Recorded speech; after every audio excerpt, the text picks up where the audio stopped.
नमस्कार आदाब दोस्तों। तो चलिए आज फिर हम आप लोगों के लिए लाए देश और दुनिया की तमाम ताजा बड़ी खबरें, ब्रेकिंग न्यूज हेडलाइंस, एक एक करके तमाम बड़ी खबर आपके सामने रखेंगे। सबसे पहली और बड़ी खबर में आपको बताएंगे दोस्तों कि महाराष्ट्र के अंदर विधानसभा चुनाव नतीजों के बाद जिस तरीके से दर्जनों सीटों पर धांधली का आरोप लगा था, उस आरोप को मद्देनजर रखते हुए चुनाव आयोग ने अब कई वीवीपैट की जांच के बाद एक बहुत बड़ा खुलासा हुआ है।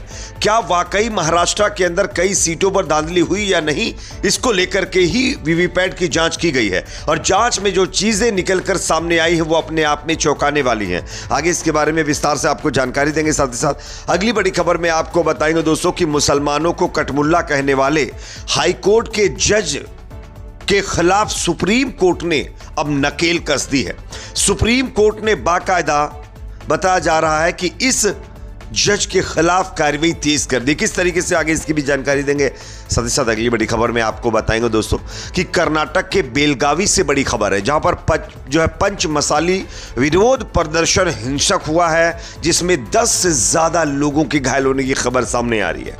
आगे आपको बताएंगे कि दरअसल ये जो प्रदर्शन है, ये विरोध प्रदर्शन क्यों हुआ और ये हिंसक कैसे हुआ। साथ ही साथ अगली बड़ी खबर में आपको बताएंगे दोस्तों पंडित धीरेन्द्र कृष्ण शास्त्री के छोटे भाई ने उनसे अपना हमेशा के लिए रिश्ता खत्म कर लिया है।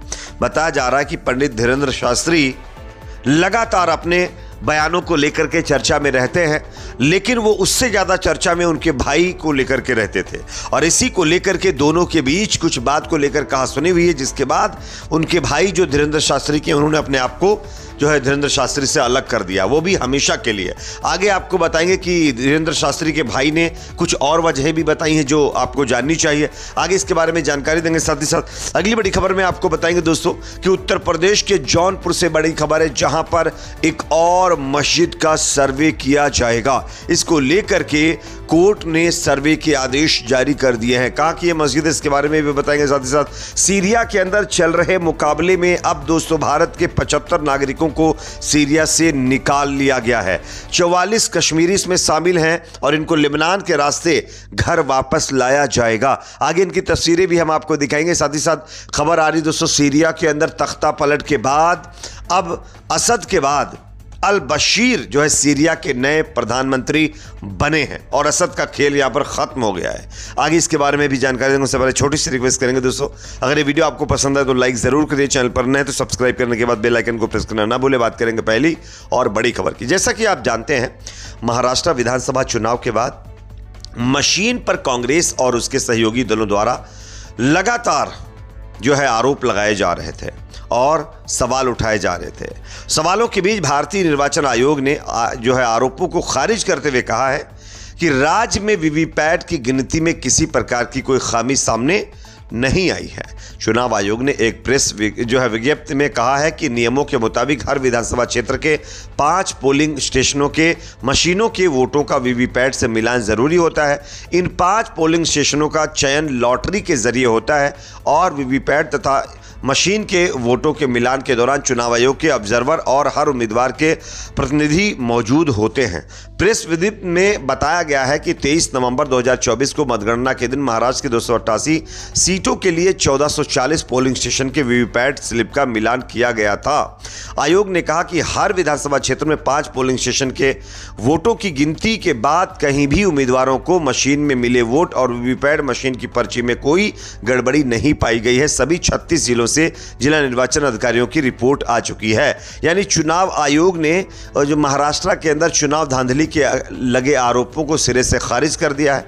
उसने साफ कह दिया है कि भाई ऐसा कुछ हुआ नहीं है और जो आरोप लग रहे हैं वो निराधार है। हमने वीवीपैट और मशीन की पर्चियों का मिलान किया तो सब कुछ एक जैसा निकला है। अब इसमें कितनी सच्चाई है आप लोग जान सकते हैं। आपकी अपनी इस पर क्या जो है टिप्पणी होगी कमेंट सेक्शन में जरूर बताइए। एक और अपडेट दोस्तों सामने आ रही है जो कि उत्तर प्रदेश से। उत्तर प्रदेश हाईकोर्ट के जज जिस तरीके से मुसलमानों को कटमुल्ला उन्होंने कहा था, इसके बाद पूरे देश में इनके खिलाफ जो है कार्रवाई की मांग उठी थी और अब सुप्रीम कोर्ट ने इनके ऊपर नकेल कस दी है। दरअसल इलाहाबाद हाईकोर्ट के जस्टिस शेखर कुमार यादव ने मुसलमानों को लेकर आपत्तिजनक टिप्पणी की थी, जिस पर जो है सुप्रीम कोर्ट सख्त हो गया है। सुप्रीम कोर्ट ने जस्टिस शेखर कुमार यादव द्वारा दिए गए भाषण के बारे में अखबारों में छपी खबरों पर संज्ञान लिया है। उसने हाईकोर्ट से मामले की विस्तृत जानकारी मांगी है।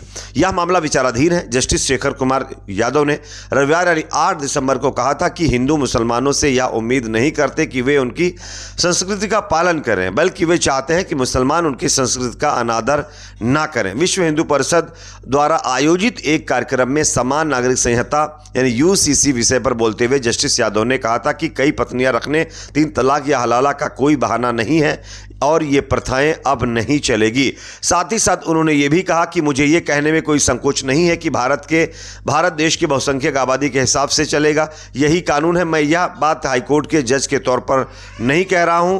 और साथ ही साथ मुसलमानों को कटमुल्ला भी इन्होंने कहा था, जिसके बाद अब सुप्रीम कोर्ट ने संज्ञान लेते हुए इनके खिलाफ जो है रिपोर्ट मांगी है, उसके बाद इन पर कार्रवाई की जा सकती है।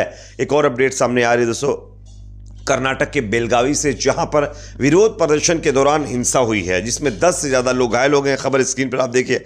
पंचमसाली लिंगायत समुदाय के लिए कोटा की मांग कर रहे प्रदर्शनकारियों ने कर्नाटक के बेलगावी में जो है स्वर्ण विकास सौदा में घुसकर तोड़फोड़ की है दोस्तों। प्रदर्शनकारियों को नियंत्रित करने के लिए पुलिस को लाठीचार्ज करना पड़ा और यह कथित तौर पर हिंसक हो गया। बेलगावी में विरोध प्रदर्शन के दौरान 10 से अधिक लोग घायल हो गए हैं। संत जय मृत्युंजय स्वामी के नेतृत्व में प्रदर्शनकारियों को कांग्रेस सरकार के खिलाफ नारे लगाते देखा गया।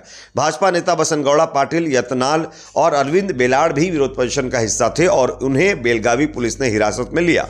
विरोध स्थल पर जो है कुछ लोगों को जो है खून भी बहता हुआ देखा गया है। तो कहीं ना कहीं कल कर्नाटक के कलबुर्गी में बवाल हुआ है, उसके बाद बेलगावी के अंदर भी जो है कुछ मांगों को लेकर के सरकार के खिलाफ प्रदर्शन जो है हिंसक हुआ है, जिसमें 10 से ज़्यादा लोग घायल हुए। एक और अपडेट दोस्तों सामने आ रही है। पंडित धीरेन्द्र कृष्ण शास्त्री के भाई ने उनसे हमेशा के लिए अपना नाता तोड़ दिया है। मैं आपको स्क्रीन पर खबर दिखा रहा हूं, आप देख सकते हैं। पंडित धीरेन्द्र कृष्ण शास्त्री के छोटे भाई शालिग्राम गर्ग ने वीडियो जारी करके इसके बारे में बात कही है।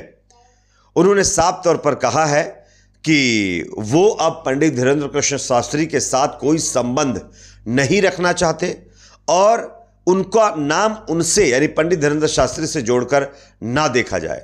आजीवन कोई रिश्ता नहीं रहेगा। इस संबंध में वह कोर्ट की शरण भी ले चुके हैं और अपने नाम को परिवार से अलग करने के लिए कानूनी प्रक्रिया भी पंडित धीरेन्द्र शास्त्री के भाई जो है नंदीग्राम ने शुरू कर दी है। अब सवाल ये खड़ा होता है, जो बाबा लोगों की फैमिलियों को एकजुट करने का दावा करते हुए जो है अपने कार्यक्रम करता है, वो अपनी ही फैमिली को एकजुट नहीं कर पा रहा है। खैर, एक और अपडेट सामने आ रही है दोस्तों। उत्तर प्रदेश के जौनपुर से, जहां पर एक और मस्जिद का सर्वे कराने का आदेश दे दिया गया है। जौनपुर की स्थानीय सिविल कोर्ट ने अटाला मस्जिद के सर्वे का आदेश दिया है।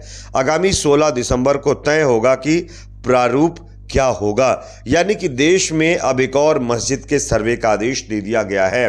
एक और अपडेट आ रही है दोस्तों। सीरिया के अंदर जिस तरीके से दोस्तों तख्ता पलट हुआ है, उसके बाद कई भारतीय सीरिया के अंदर फंसे हुए थे और इस पर अब सरकार ने कदम उठाते हुए 75 भारतीय नागरिकों को वहां से निकाला है, जिसमें 44 कश्मीरी शामिल है। लेबनान के रास्ते इनको भारत वापस लाया जाएगा। बताया जा रहा है कि जम्मू कश्मीर के 44 तीर्थ यात्री भी इसमें शामिल है, जो सैयदा जैनब सीरिया में शिया मुस्लिमों का एक महत्वपूर्ण तीर्थ स्थल है, यहां पर फंस गए थे और इनको अब निकाला गया है।